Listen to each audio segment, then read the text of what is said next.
Hello everyone, this is Lala, and today I'm going to rank the Total Drama Reboot cast based on their gameplay on the first season. So I haven't ranked a Total Drama cast in a gameplay tier ranking in quite a few years, which is very ironic because I started doing gameplay tier rankings based on the older Total Drama casts. But since I've had so much practice and experience creating my own format and using it for Big Brother US and BB Can, I'm probably going to look at this a bit differently compared to how I did the prior six Total Drama Game Player tier rankings. And honestly, I don't remember anything about how I ranked those other casts. So once I finish the reboot seasons and potentially creating an overall tier ranking with the newbie cast and the older cast, it'll be interesting to see how much my opinions changed or remained the same pertaining the other six seasons and casts. Anyways, I'm of course basing this tier ranking based on the seven tiers that I always use, which is abysmal, bad, potential, mediocre, solid, good, and great. Let's just get right to it.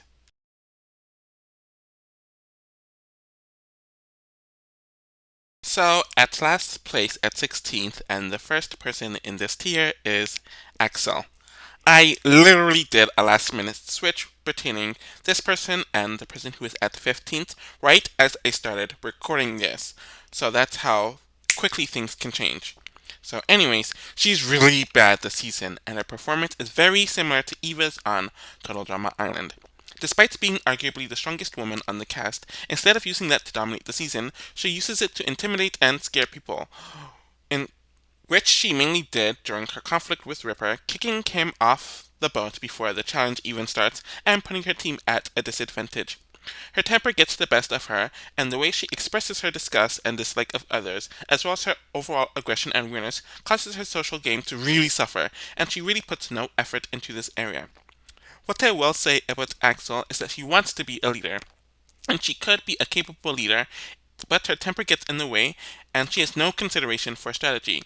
And it's not even like she's really a good leader like a Joe to justify her anger and poor social skills. So when she performs poorly in the second challenge and isn't really notable in the first challenge, it's no shocker that she is booted and there's no accountability from her part. I ended up switching her with the other person because while they do have similar faults, at least the other person did decently in a challenge at least and made it through a vote, where Axel couldn't even survive a vote and was pretty poor in challenges despite her strong physicality. So the second and final person in this tier at 15th is Scary Girl. I really don't have a whole lot to say about Scary Girl. One of the reasons why she is so low is that outside of her early boot, which is definitely a factor of course, she had absolutely no friends on the cast and seemed to creep everyone out.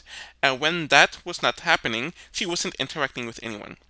People were genuinely worried for the safety around her, and she was not only in her own world, but was also in her own alternate reality that is a horror show.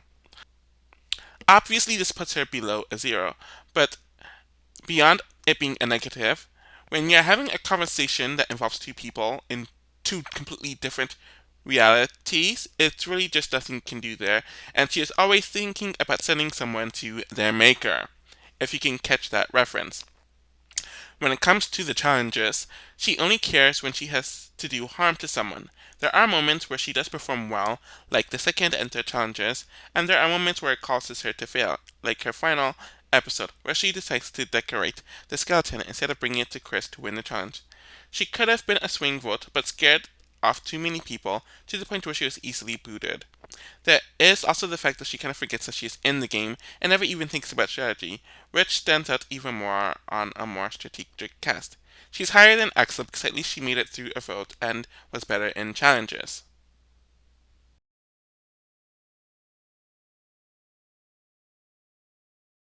So the first person in the bad tier at 14th is Ripper.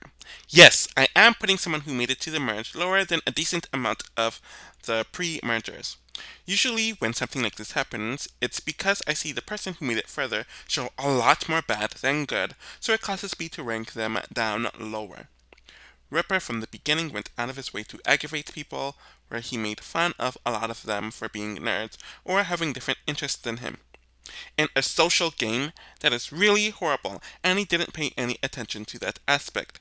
It also does not help that a lot of his content on the season involves farting, and unlike Owen, he is using it to actively agitate people, so it just makes his social game even worse.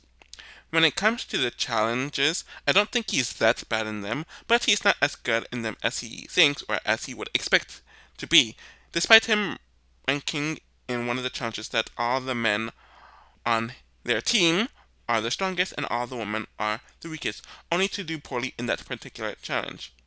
Ripper was mediocre at best in challenges, is overconfident, and while his grossness almost caused him to win his final challenge, it was not enough. Also, he went to 4 elimination ceremonies, and he was in the bottom 2 at all of them, essentially, where in the first vote, Axel went over him because she was crazier than him. In the second vote against Scary Girl, he was supposed to go home, but Millie flipped last minute, and she didn't even do it so she could work with him, or it had any involvement with him flipping the vote. And the third vote, he would have gone home over Damian, but Damian finally got his want where people voted him out so he could leave the gang. And then he ultimately went home in his next vote at the first merge vote.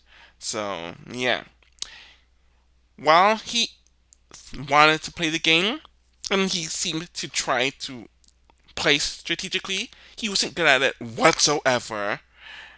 And in general, he just played horribly. He was lucky to have gotten as far as he did, and it was due to nothing of his own doing. And in general, there's just a lack of accountability that would cause me to think that he's a better player, or he could be a better player.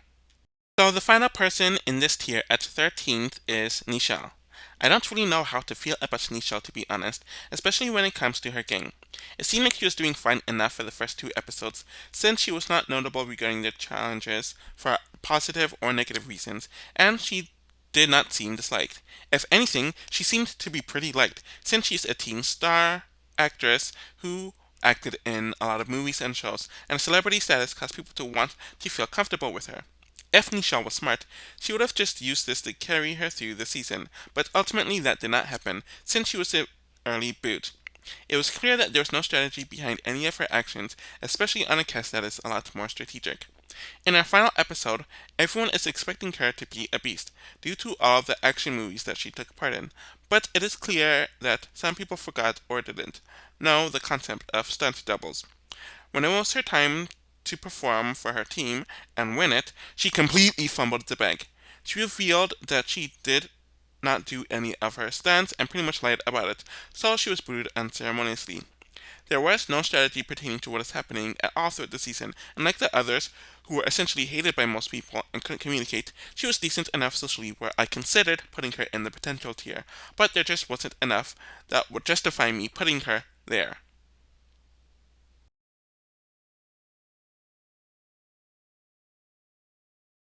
Okay, so this tier is going to be pretty quick, and the first person in this tier at 12th is Caleb. So this one's going to be very short, not only because he was the first boot, but because he really didn't speak whatsoever. There's a lot of emphasis about him being extremely muscular, which would lead to him to be a huge competition beast throughout the season, or that was the perception of him. Caleb did not speak for most of the episode that he was in, since he let his looks do all the talking, where the women and men wanted to be with him, wanted to work with him, and wanted him to do very well in the season, with some even stating that he was going to win the season. He didn't really participate in the challenge, so I can't talk about his competitive ability in this season. It seemed like he was very primed to go far in the season, and there really was no talk of him getting eliminated in the first episode, or even being on target, until he was eliminated. We learned that Bowie organized a last minute flip to boot Caleb since he is too threatening. I do think that Caleb would have done a lot better in the season had this last minute flip not happened, and he would have spoken up a lot more, where I do think he is definitely capable of having more potential from what we saw here. And the final person in this tier at 11th is Damian. So his entire shtick is that he had no idea about what the show was and only auditioned because his friends dared him to do so. A continuance of this shtick is that he wants to leave continuously throughout his time on the show once he realizes what the show Total Drama is really about. And of course, when he finally gets into the game, he is finally voted out after his team receives his message to vote him out, which he's been doing for the last 3 episodes up to this point. Damian was very well liked amongst his team and was definitely an asset during some of the challenges, which definitely peaked in his final episode. It really seemed like he was poised to have a very long run on the season, mainly due to his social game alone and not being a liability. Of course, he wanted to quit after the third challenge, so whatever strategy he did exhibit in the season was he can be booted from the game. While he showed a bit of enthusiasm in the beginning, there really was not much strategy there regarding any of his actions, and right when he wanted to play the game, it was too late. But we do see this in a lot of reality shows, where someone who is checked out never really gets rid of that stigma that they put out there, so even if they do change their mind, it can do damage to their games no matter what. A focused and dedicated Damian seems to be someone who would thrive in total drama, especially with his intelligence and social skills.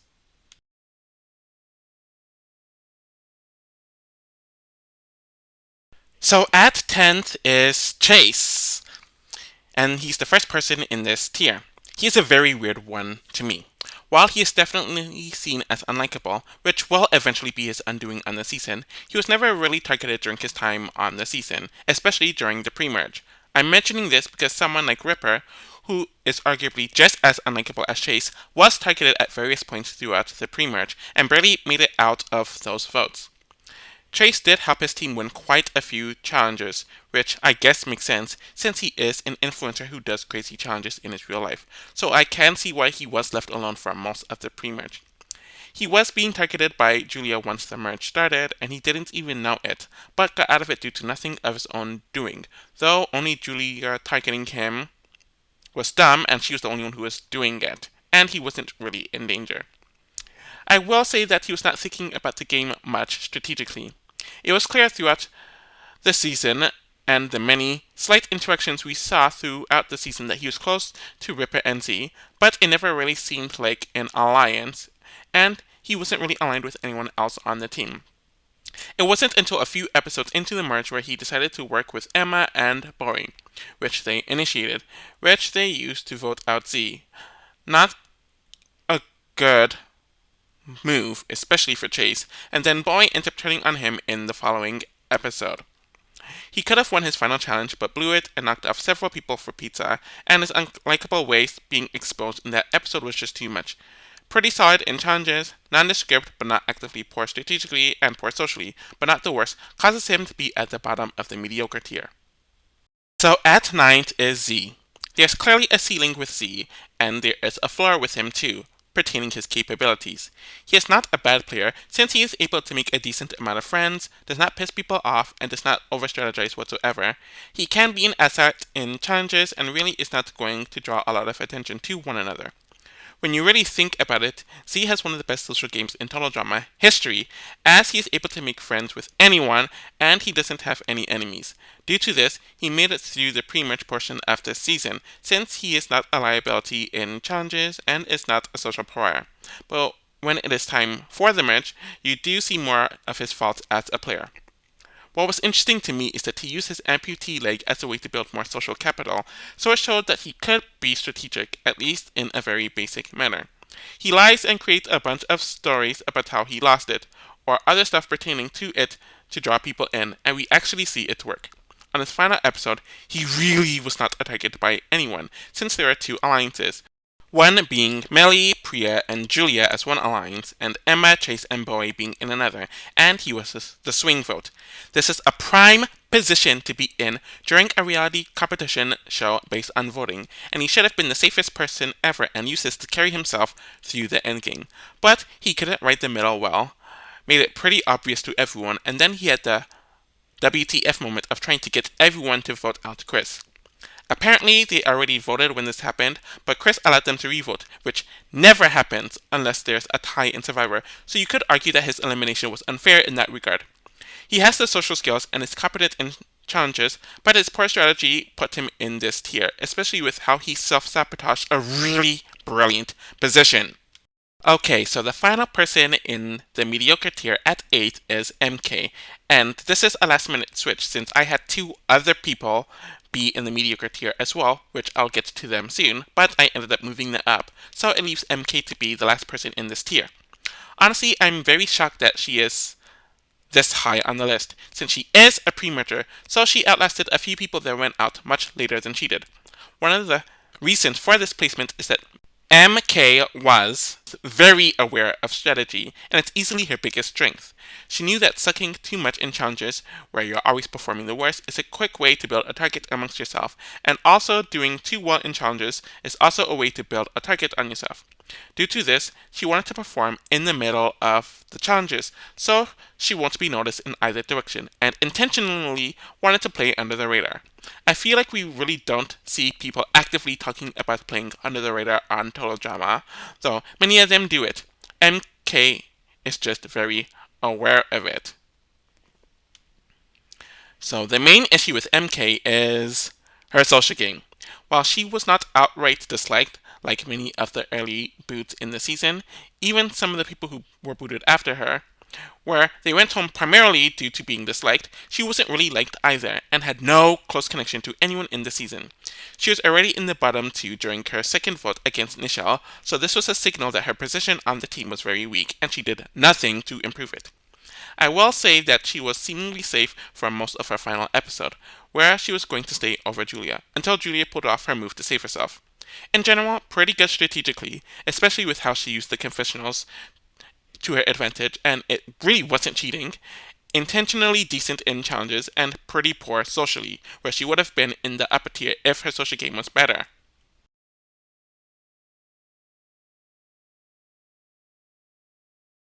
So the first person in the solid tier at 7th is Raj. Yes, I bumped him up from Mediocre to solid tier. I'm pretty sure you can guess who's the other person I ended up bumping. I really don't have a whole lot to say about Raj as a game player, even though he made it halfway through the season, and I have a lot more thought on people who left before him. He voted for Wayne in the first vote since they didn't understand the voting process in Total Drama, and we never really see him think strategically throughout the entire season.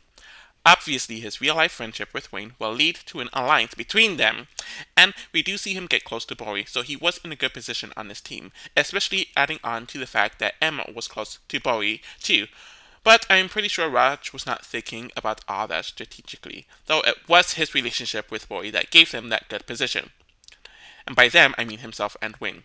He performed pretty well in the challenges from what I remembered, and he took leadership at one point or another, and he's a good listener to follow instructions, and he is obviously very fit, which helps too, though there have been fit people who do poorly on challenges in the past. With all of this being said, I do think he was primed to make it very far in the season, had he and Wayne not gotten injured, which is also one of the reasons why they're in this tier. He was close with Bowie and Wayne, which are two numbers, had good enough relationships with the people who are on his team, and he can definitely hold his own, so he probably would have won some immunities had he not been pulled from the game. So, a good social game, good at challenges, and he really would have been higher, but not having strategy at all is the reason why he is not here and barely made it on the solid tier. But he did not make mistakes like Z did and several of the others who are below him here, which is why they are in that tier and not in this tier. And they made a lot more mistakes than he did despite lasting a lot longer. In general, he is teetering on the middle of the road despite having some really good qualities. So at 6th is Wayne. Pretty much everything I said about Raj could easily be applied to Wayne, as there really isn't much difference between either one of them, and they didn't really get the strategic element of the game. As we saw him and Raj vote for one another in the first ceremony, he has a good enough social game where he is not making enemies with people and does seem to be relatively well liked amongst the cast. At the same time, he did not seem too close to anyone either, outside of Raj, obviously, but at least Raj was able to get close with Bowie. But he was in a good position on his team due to his likability, his tie to Raj, who has a tie to Bowie, who has a tie to Emma, which makes a majority.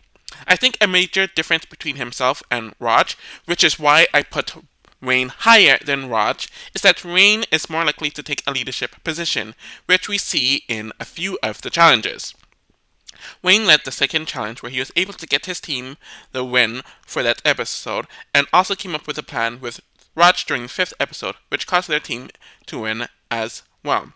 So it seems like he can strategize, but there's a difference between strategizing to win a game of hockey or a sport and creating a strategy to implement on a socio-political game like this to outwit and to outplay people and to outvote people. He performed pretty well on the challenges from what I remember, and he's never really a challenge liability, hence him not being in any danger of being booted during the pre-merge. It would have been interesting to see what he would have done and how long he would have lasted had he not been pulled from the game. Like I said, he had connections to a few people, like listed in Roger's section, and I'm sure he would have been approached to be in a bunch of alliances after the early merge. Due to being solid in challenges and being good socially, I could see him making a deep run for it in the merge and winning some challenges as well. While he can be strategic when it comes to challenges, he is not like that regarding the sociopolitics, and that is a huge fault, which is why he is lower than the others. So at 5th is Julia. So she was initially going to be the first person in this tier, like I've kind of already discussed with the other people who are ranked below her, but obviously a few people got bumped up. And the write-ups are going to be a lot longer for the remaining 5. I can imagine that some people feel like she should be a lot higher on the list, but I do have a few issues with her game that I definitely will get into at some point. In the beginning, she had her facade about being the quote-unquote love and light yoga influencer, and it was working out very well for her. Julia was not a target during these early weeks and was performing fine in the challenges. Due to all of this, she made it through her first 2 votes with ease, and it was not until the end of the pre-merge where she started to expose who she really was, which turned many people off, of course. But to be fair, she would have pulled off her facade longer had MK, my bad, I wrote MJ in the script, not recorded her rant, but she was playing actually very well in the beginning. Once she did expose herself, Julia realized that she was in danger, so she did way too much in the final pre-merge challenge to win, though she was able to set up and expose MK, which did save her from being booted, which was pretty clever. A lot of my issue with her game comes from the merge, where she starts to revel in being completely awful, completely forgetting that you need to have a social game, kind of like Heather in Total Drama Island. But Julia did it a lot later than Heather did, and she was always in a decent position in the beginning, which Heather wasn't.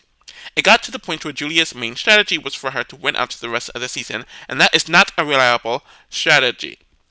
She was most likely going to be booted in episode 7 had the Hockey Bros not been evacuated, and then she won the next 2 challenges, where she was most definitely in danger of getting booted had she not won those challenges. She was spared in the next episode by Bowie flipping on Chase, won the next immunity challenge, and then was booted at the next opportunity. So Julia needed a Courtney TDA run of immunity challenges, but I will say that we do see Julia exert some strategy later on in the season to kind of make up for some of these faults. We do see her make a fake alliance with Chase only to target him, and I still don't know why she did that. She did have a truce with Bowie at some points in the post-merge, and then was aligned with Priya and Millie for a few episodes. I do think Julia has a grasp on the game strategy, though not perfect, and is good at challenges, but her social game is poor, and while she definitely had plot armor, which I am docking her for, I do think she had more positives than some of the prior antagonists who she is similar to. At 4th is Millie. People talk about how much Millie sucks on this season, especially from a gameplay point of view, but I honestly disagree. I think there is a misconception that the only way you can be a good player or have a good run is based on winning a bunch of challenges/competitions, or if we are the antagonist of a Total Drama season, as they are the ones who mainly talk about their strategy, where the non-antagonists generally do not. I disagree, and there are many different strategies that someone can use and implement which works for them and shows them to be at least an upper tier player. Millie knew what she needed to do, as she knew she wasn't good in challenges, and she knew that it would be ridiculous for her to take that route of being a challenge beast, so she decided to play an under-the-radar game. Millie was never the absolute worst in challenges, or at least in the beginning, or else she would have been sent home over that for obvious reasons, but she was not really an asset either, so she was kind of doing something similar to what MK was doing, or what MK wanted to do. The difference is, she did have a relationship tied to Priya, and she wasn't actively disliked, or really disliked at all, or seen as annoying by the others, though she really wasn't the most liked either, and she didn't really have any other friends. Millie threw quite a few challenges because she was in a good position in the game and was already safe because everyone else already had a bunch of targets on them, which she took advantage of. Priya was definitely jealous of Millie's position at times, so she wanted to scare Millie by voting her out by throwing a challenge, but that shows more and says more about Priya than Millie. And Millie did decide to vote out Scary Girl since she saw Scary Girl as more of a liability, and she wasn't a target by anyone else, but that move was still kind of iffy in my opinion. You really did start to see her floundering social game start to worsen her position as the season went on, as she was in the bottom two during the Ripper vote, the Chase vote, and the Julia vote. And while she went home against three unlikable people, sorry, not went home, she was in the bottom two with three extremely unlikable people who are obviously going to get voted out over her, and she was in huge danger. The fact that people felt so comfortable voting for her is not a good sign.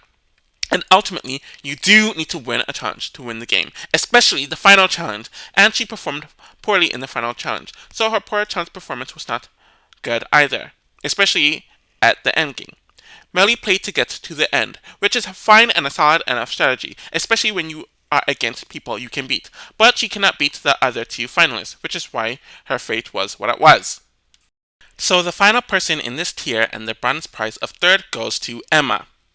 Honestly, I'm going back and forth as to whether she should stay at third or move to second place on this tier ranking. Emma got really close to Bowie, which was a good thing game-wise and personal-wise, and he definitely put in the work to save her at the first vote, with the last-minute flip of Caleb after she lost them the challenge. Emma in general did her part in the team challenges after that, as she was a strong performer in a decent amount of them.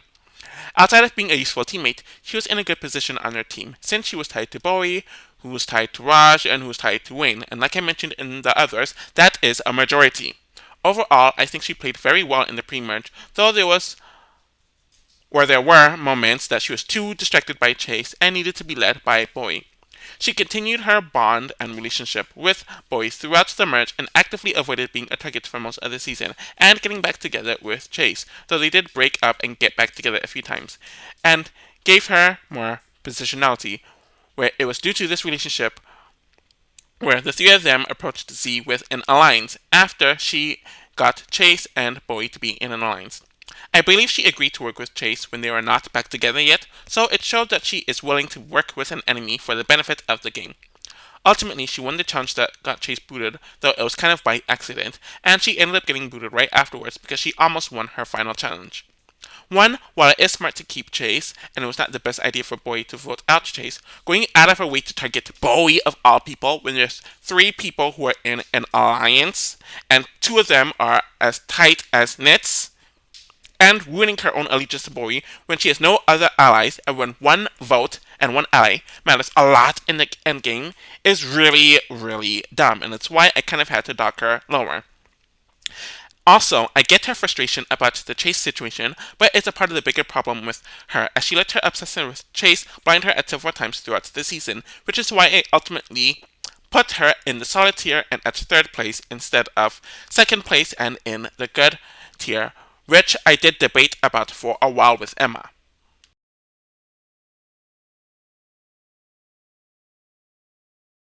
So the first person in this tier and the silver prize goes, ironically, to our winner in Priya. She is the other person that I was debating about switching with Emma regarding the positions on this tier ranking. When you look at her journey on paper, it is very good. She was never targeted during the pre-merge of the season, and she was never in the bottom two at all during the entire season, especially the post-merge, or at all. And she always did her part to do well in challenges, becoming a major contributor in the challenges. At the same time, she was literally bred for this. Literally. Not like in the way that Polly Calafiore in Big Brother 18 says, that he was bred for that game.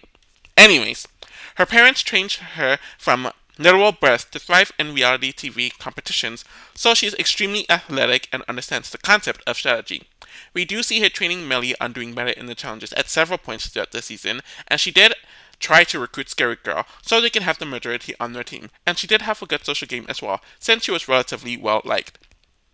During the match, she really didn't dominate the challenges like she probably thought she was going to, and after letting Millie take the first immunity, she got jealous of Millie for doing so. And I also think she got jealous of Millie's position, where she could afford to throw challenges and be safe. She then voted for Millie during that round because she was mad that Millie threw the challenge, and that was a very dumb idea. But we did see her and Millie join up with Julia, which was very smart in a numbers game, and they pretty much stick with one another for the next few episodes and rounds. I also think that she made it further because the other side, pretty much Emma, Chase, and Bowie, heavily self-imploded, where she kind of just stood there and let it happen, while her not really making any moves. As it was mainly Bowie turning on Julia, which caused her desired final three of Bowie and Millie. Priya generally is a very well-skilled person for total drama. She is well-liked throughout the cast, and is a good teammate to the point where no one is going to vote her out early. She is more active strategically than most of the cast, but is not really good at implementing them, though she really doesn't overplay enough to get herself booted. Despite that, I do think some of her strategic moments are definitely not the best, but at least she's actively playing the game and is actively trying to better her position. And first place goes to Bowie. He was the clear standout to be number one on the list from before I even formalized the list, and I feel even more confident about that choice now that I went through everyone. He immediately bonds with Emma and does everything he can to save a loyal ally and getting rid of someone who would be a huge threat in Caleb, though maybe the team would have been stronger with Caleb, but keeping Emma is definitely a good move for Bowie. Bowie is a strong competitor, as he is always one of the better performers on his team, and he is consistently performing well during this period, whether they win or lose, though he doesn't really keep up that performance during the post-merge. Outside of having Emma as a close ally, he does get close to Raj, and via that connection, he is tied to Wayne, so he really was not in any danger throughout the pre-match. Bowie is willing to work with Julia at the beginning of the merge, but she turned on him unnecessarily, which does start their never-ending feud, and losing Raj and Wayne right at the merge definitely made his position a lot worse and a lot less secure, where he would have been in a prime position had that not happened, and he was able to vote out the people he wanted to in the early merge. Him voting for Millie at the next vote for being too comfortable was pretty dumb, and he was definitely in danger during the Z vote had that revote not happened. I also forgot to mention that with Priya, where she was in danger of going home during the Z vote had that revote not happened either, so it goes for both finalists. Due to Julia being safe for a lot of the merge, he had to vote out other people and then had to do everything he could from avoiding going home, since he was in the bottom a few times later on in the season. He also picked up from MK as he found Julia's phone, which had information about Millie and Priya, due to MK using the conventional skit gameplay information. What he does with this information in the Final Four was great, but it doesn't make up for some of his other choices. Bowie decides to turn on Chase behind Emma's back after getting into an alliance with them both. He should have turned on Chase at 5 instead of 6, when he would have had the majority at 5. And he knew it was not the best decision, but it was between himself or Emma going next, mainly due to his actions in the prior episode, where his relationship with Emma kind of just imploded. He did recover in the Final Four by giving Julia a false sense of security and throwing the challenge to boot her. His move at the end did prevent Millie and Priya from working together to tag team him into third place in the finale.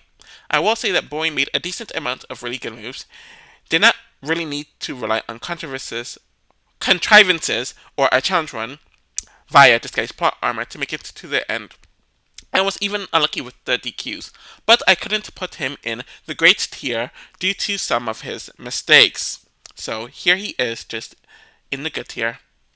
So that is my quick little game player tier ranking based on the first season of the TDI reboot of 2023.